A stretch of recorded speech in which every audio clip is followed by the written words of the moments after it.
You're in the middle of a normal Tuesday when your mind suddenly starts running through scenarios. What if the car starts making that strange noise again? What if the company announces layoffs next month? What if your dog suddenly needs emergency surgery, or you wake up tomorrow to a leak flooding the bathroom floor?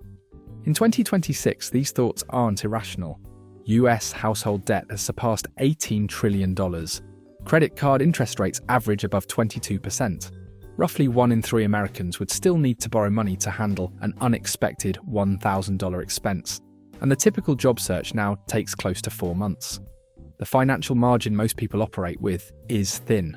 There is, however, a specific financial threshold where that constant background tension begins to ease. It's not 6 figures, it's $10,000. And by the end of this video, you'll understand exactly why this number changes how you think, how you negotiate, and how you position yourself in today's economy. Most financial stress doesn't come from low income, it comes from structural fragility. When you're operating without savings, your entire financial life depends on continuity. The paycheck must arrive on time, the car must function, your health must cooperate, your landlord must not raise rent. Stability becomes a fragile chain of events that cannot break. And in today's economy, that's a dangerous position. In 2026, median rents in many US cities sit between $1,700 and $2,200. The average car repair ranges from $800 to $2,500. An emergency room visit can easily exceed $2,000 before insurance adjustments. At the same time, the average credit card interest rate remains above 22%, meaning any unexpected expense that gets pushed onto plastic compounds quickly. A $2,000 emergency placed on a high-interest card can quietly become $2,600 or more within a year if only minimum payments are made. This is how people fall into what I call the fragility trap. One disruption leads to debt. Debt increases monthly obligations. Higher obligations reduce flexibility. Reduced flexibility increases dependence on the next paycheck. The cycle reinforces itself. The labour market adds another layer of uncertainty. The typical job search now stretches close to 4 months. Contract work and AI-driven restructuring have made income streams less predictable. When you have no cushion, time works against you.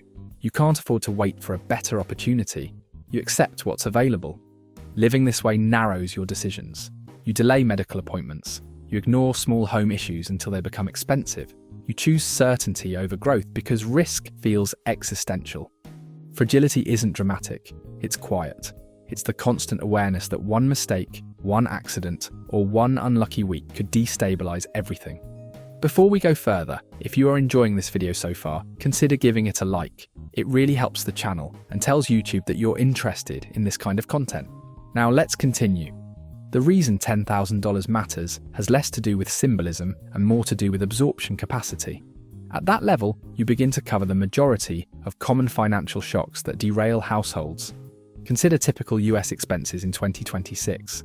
A transmission repair can run $3,000. A health insurance deductible often falls between $2,000 and $6,000. 3 months of bare-bones living expenses for someone spending $2,500 per month comes out to $7,500. None of these numbers are extreme outliers. They are normal disruptions. When you have $10,000 set aside, most of these events no longer force debt. You can absorb them. That's what makes this number a structural tipping point. It creates a volatility buffer, the capacity to withstand economic swings without destabilizing your system. Markets fluctuate, companies restructure, costs rise. Without a buffer, every disruption cascades. With a buffer, disruptions remain contained. This changes your economic posture. You're no longer operating in a constant defensive stance. You gain time to evaluate options, time to compare insurance policies, time to search for the right job instead of the fastest one.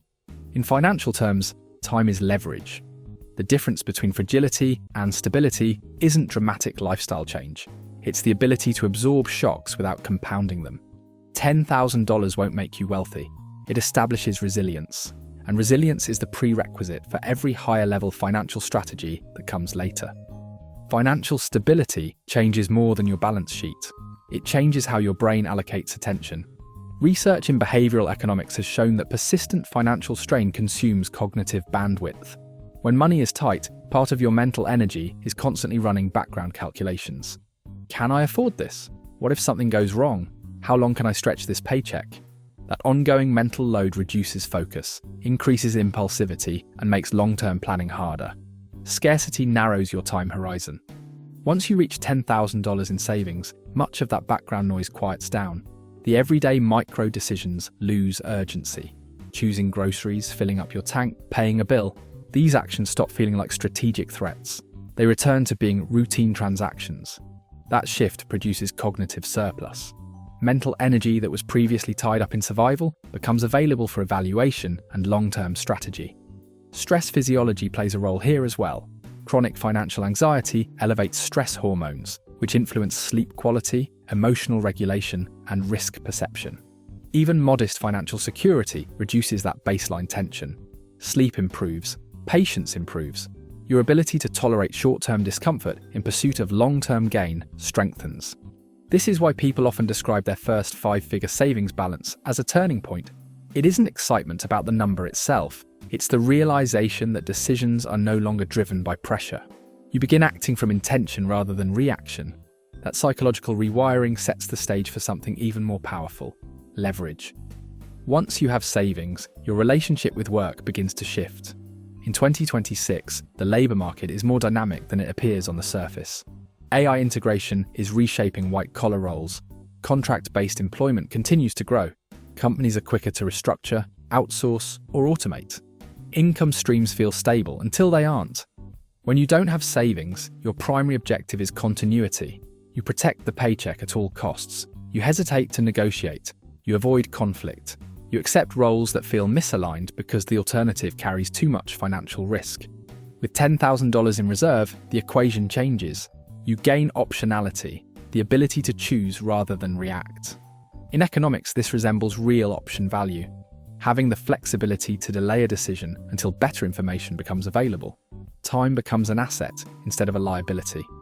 If your department announces restructuring, you don't immediately panic.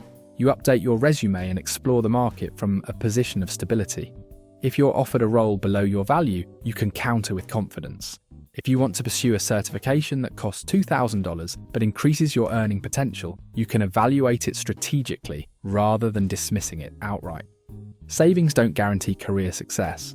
They alter the posture from which you approach opportunity. Employers sense the difference between desperation and composure. Negotiation dynamics shift subtly when you are not dependent on immediate approval. Optionality compounds. Decisions made from stability gradually improve your long-term trajectory. Reaching $10,000 doesn't just change your circumstances, it changes your self-concept. Most people think wealth begins with earning more. In reality, wealth begins with retaining a portion of what you earn. Income is a flow, savings are a stock, and building a stock requires a different set of habits than generating a flow. When you save your first few $1,000s, you're not simply accumulating cash. You're producing proof that you can delay gratification, prioritize long-term stability, and align your behavior with your goals.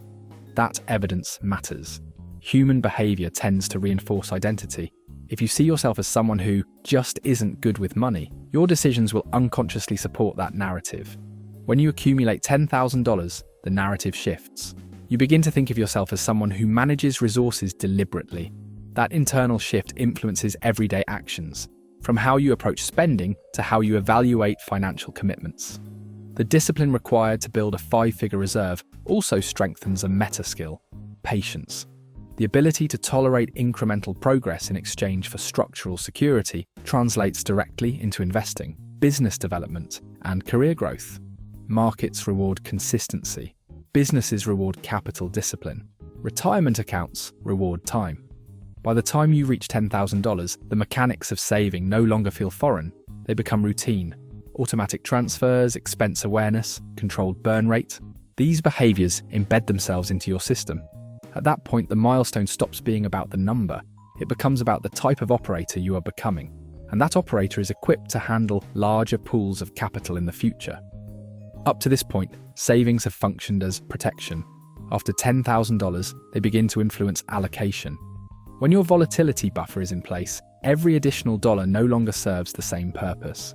Once the threshold is reached, cash shifts from pure safety to strategic capital. The conversation shifts from "how do I avoid collapse" to "where should this capital work?" This is where capital begins working on your behalf instead of merely protecting you. In 2026, retirement insecurity remains a real concern. Social security replacement rates continue to decline relative to living costs, and employer pension plans are rare. The responsibility for long-term security rests largely on individual capital allocation. Once you have a stable emergency reserve, directing contributions toward tax-advantaged accounts, a 401k match, a Roth IRA, or low-cost index funds becomes structurally rational. The key insight here is sequencing: protection first, growth second. Without the buffer, investing feels risky because you may need to liquidate assets during a downturn. With the buffer, you can allow investments to compound uninterrupted. That continuity dramatically improves long-term outcomes. The same principle applies to skill acquisition and business initiatives. A certification, a small side venture, or professional tooling can now be evaluated based on expected return rather than immediate affordability. At this stage, capital begins to express intention. You allocate based on projected value rather than fear of shortage. The transition from defense to allocation is subtle but foundational. It's the moment your financial system moves from stabilization toward expansion. It's tempting to believe that a higher salary automatically eliminates financial stress. In practice, income and stability are not the same variable. In 2026, six-figure earners are not immune to fragility. Auto loan payments now average over $700 per month for new vehicles. Credit card balances remain near record highs. Lifestyle inflation absorbs raises quickly. Upgraded apartments, higher insurance premiums, subscription creep, private schooling, travel expectations. The burn rate rises in parallel with income. If someone earns $120,000 per year but spends $115,000, their cushion is thin. A layoff, medical issue, or market disruption produces the same structural stress we described earlier. The numbers look larger, but the fragility remains. Contrast that with someone earning $60,000 and saving $8,000 per year. Their lifestyle may be modest, but their margin is expanding. The gap between income and expenses, not the income itself, determines resilience. This is why the first $10,000 matters more than the next $10,000 raise. Savings create insulation. Raises often increase exposure unless behavior changes with them. There's also a behavioral dimension. Higher income can create a false sense of permanence. People assume stability because their salary feels secure. Yet in a labour market shaped by automation, corporate consolidation, and shorter employment cycles, stability comes from assets, not paychecks. Income requires ongoing performance. Savings and investments persist even when income pauses. When you reach $10,000, you begin shifting your focus from how much you make to how much you retain and deploy effectively. That shift is foundational. It marks the transition from earning money to building structure around money. $10,000 will not transform your lifestyle overnight. It won't make you wealthy, and it won't remove uncertainty from the economy. What it does is more fundamental. It reduces fragility, increases optionality, and restores cognitive clarity. It creates time, leverage, and the space to think strategically instead of reactively. In a volatile, debt-driven system, that space is powerful. The first $10,000 is not the finish line. It's the moment you begin operating with control. If you found this valuable, take a second to hit the like button. It really supports the channel. And if you want to keep watching more content on finance, investing, and building real wealth, don't forget to subscribe.